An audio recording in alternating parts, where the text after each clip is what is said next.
What's up, guys? It's AO here. So this is like the third time I'm recording this stupid video, but yeah. So anyway, shout out to Carrying Issues for this list, but this is basically just things that should be in 2K18 and would make it an amazing basketball game.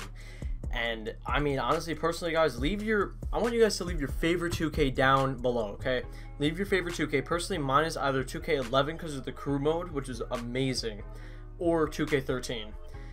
So yeah, anyway, if you guys do enjoy this video, please leave a like, okay? And Carrie's Twitter will be in the description down below. Show him some love. So yeah, anyway, let's get on this list. So first thing, ability to be able to cancel dribble moves to create more moves for the user. Now this is something we saw like early release, okay, like the prelude and the first couple weeks of the game. And this is where you can like basically cancel out size ups without having to do them the whole way through. So basically, like if you do cross 16, now you have to let it go like all the way through. But before, you could do cross 16, like start it and then do a Kobe. Like it would be amazing. More customization for the user, pretty much. Next thing, if you're on a 10-game win streak or higher, please set a limit on how many times people can come around. Now that's a perfect idea. I love that rule because there's so many come around noobs that are in this game, and even like it's happened like multiple times for me before. But yeah, it's annoying. Like, and on the 4th or 5th time, they'll always beat you because of the way the game is programmed, like how the mechanics are and everything like that. So. Next thing, set a foul limit to prevent users that spam the steal button. Also decrease chances of them getting a steal within every reach unless they're a lockdown defender. This is something we're seeing now. Mike Wang put out a poll recently where it's like to decrease the steal value. But I think personally they should leave it the same, but like Carrying says, have it like this to where it decreases the chances of getting a steal within every reach unless they're a lockdown defender, which I think is absolutely perfect. That is a perfect idea. I'd love to see that.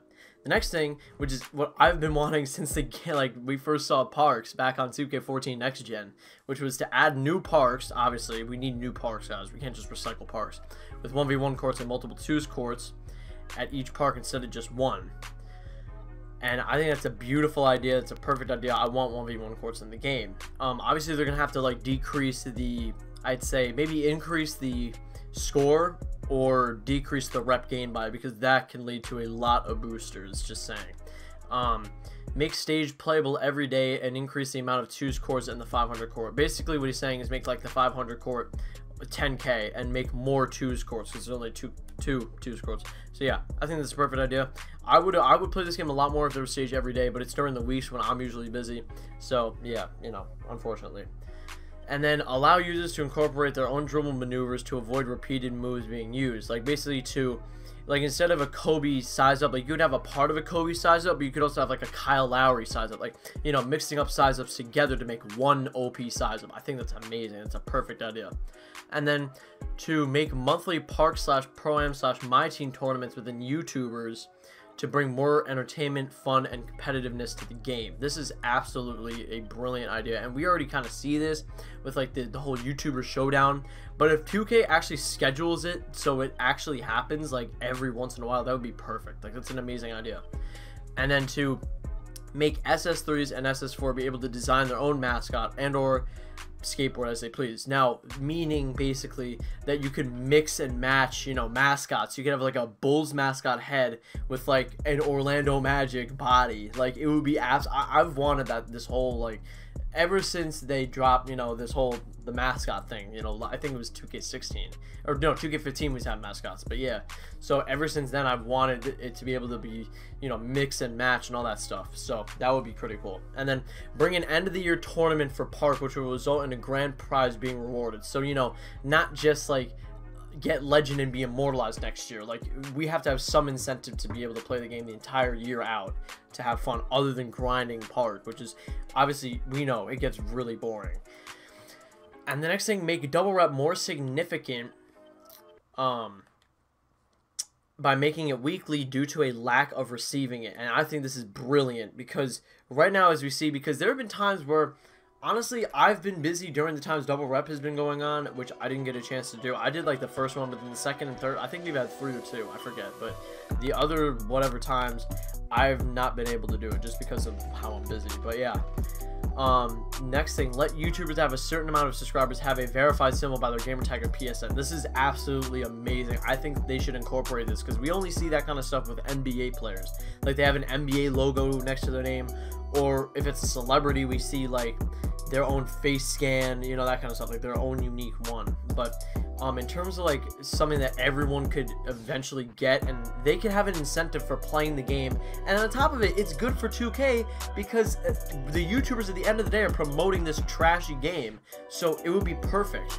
But yeah, the next thing, and also one thing I would tweak about that is there are sub-botters, guys. If you don't know what that is, it's basically where there's like websites where you can literally buy subscribers and you don't have to like make any videos or anything. You could literally just buy it. So I think we'd have to find a work around it, but if you could, that would be absolutely brilliant. Next thing is, and I'm gonna tweak this one too a little bit, allow us to put our own branding and other brand within the game, such as Bape, Supreme, Balmain, True Religion, and etc. This is an absolutely brilliant idea. The only problem with it is that this is what we saw with the Yeezys, right? Basically, something happened where, because look, okay, let's say I'm a company, right? I make a game, right? I make like NBA Live, for example. Okay, let's say I'm the head developer at NBA Live, right? I'm the head marketer, whatever, and I want to have Supreme in my game. I want to put the label Supreme in my game. Basically, what you have to then do, if you want to do that, is to contact Supreme and then have them basically like to where you share revenue, because at the end of the day, you're putting another company in your game, and it's illegal if you don't get them to sign upon it where you share a certain value of the game, amount of revenue gained by the game, because if you don't, then it's basically breaking the law and you could get sued for a lot of money. But yeah, they basically have to get a signing agreement by the person who's created the company to be included, because at the end of the day, you're making money through your game off of their brand. So that's where the confusion happens, but I think that's a great idea. Next, add more custom designs within the shoes, so when new shoes release, we'll be able to make the real version of the shoe, not settle for less. Basically, adding more designs to shoes, you know, adding more detail to it, because we've seen like certain details missed within shoes, like definitely this year. Like it'd be cool if we could actually see like the individual stitching of the shoe. That would be perfect. Next thing, feature the top clans / players and underrated clans / players on 2K TV to help promote a name for themselves. And this is basically meaning like if you're an underrated dribbler, because guys, we all know that like some of the best players in 2K do not do YouTube and do not do Twitch, and the only reason for it is because it's like too much work and they're not getting enough out of playing the game already. So I think this would be perfect, and it's more opportunities for you guys, you know, the regular, you know, everyday players. So yeah. And the next thing, the last thing, is enhance the customer support features. Therefore, when we have a problem with the game, it doesn't take 2+ weeks for us to get in contact with support. This is perfect. Only problem is that this has to do with 2K, the actual company, rather than NBA 2K, the individual branch off the company. So that's another problem. But yeah, definitely, I would definitely want to see that. Or live chat support would be amazing, like Microsoft has. But yeah, that's going to do it for the video today, guys. If you guys did enjoy, make sure to leave a like on this video. Make sure you go show Karen some love, man. He put this list together very well. I thought it was a very well developed list. And yeah, if you guys did enjoy, that's going to be it.